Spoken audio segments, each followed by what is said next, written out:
Heather and John Campbell and their 10-year-old son, Jacob, are suing neighbors Nathan and Christina Nichols and their 8-year-old son, Zachary, for dental bills resulting from a pellet gun accident.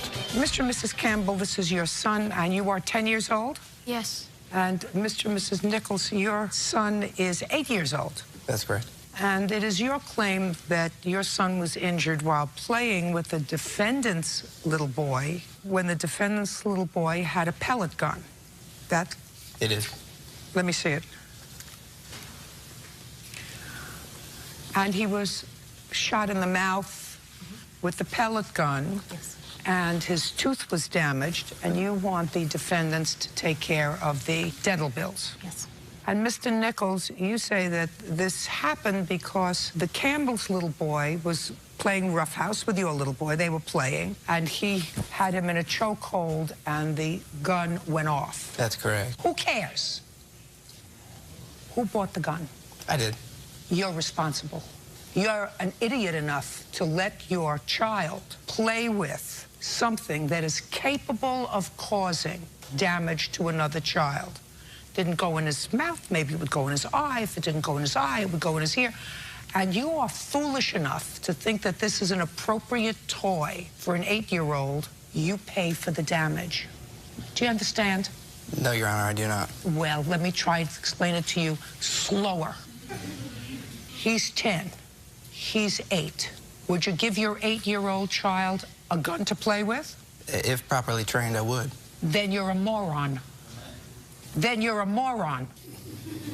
Without the actions No, of... I'm going to ask you. Take a look at this 8-year-old, like I'm taking a look at this 8-year-old. And if you think that this 8-year-old can be properly trained to have possession of and control of a gun, because you think that they can properly be trained, you're a moron.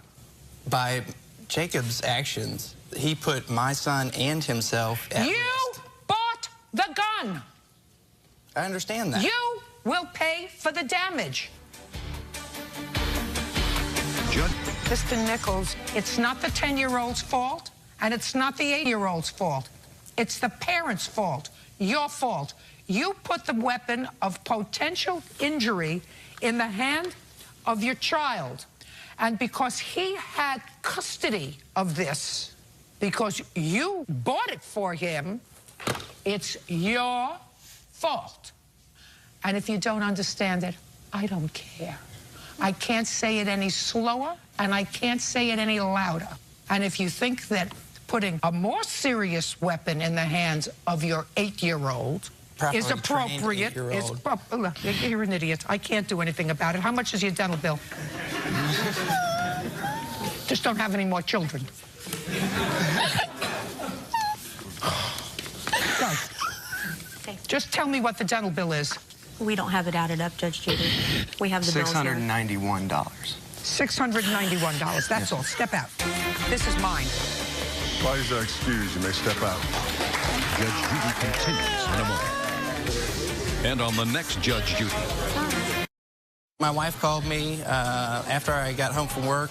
I found out about the incident. My son, when he arrived home, he said he had fallen off of a bike. I didn't want the kid to get in trouble. They were playing over the gun, but then he released the gun off and it hit my tooth. Both of them fighting for it. He had half of his front tooth missing. I didn't really feel it. I put my hand up to my mouth and I felt it was gone. I was hysterical. He shouldn't have given his son a pellet gun to play with in the first place. Unfortunately, under the circumstances, these guys don't have Jacob to play with anymore. They will no longer let him on their property because of this. He's a liability. I can't allow my kids to play with him because if he breaks his arm, what, they gonna sue me for that too? I never let him go back over there either after the incident. Don't let your children play with those guns because it could have been his eye, could have went up his nose. It could have really caused a lot of damage to him, more than just a tooth. After it's all said and done, it was merely an accident, and you can't be held responsible for an accident.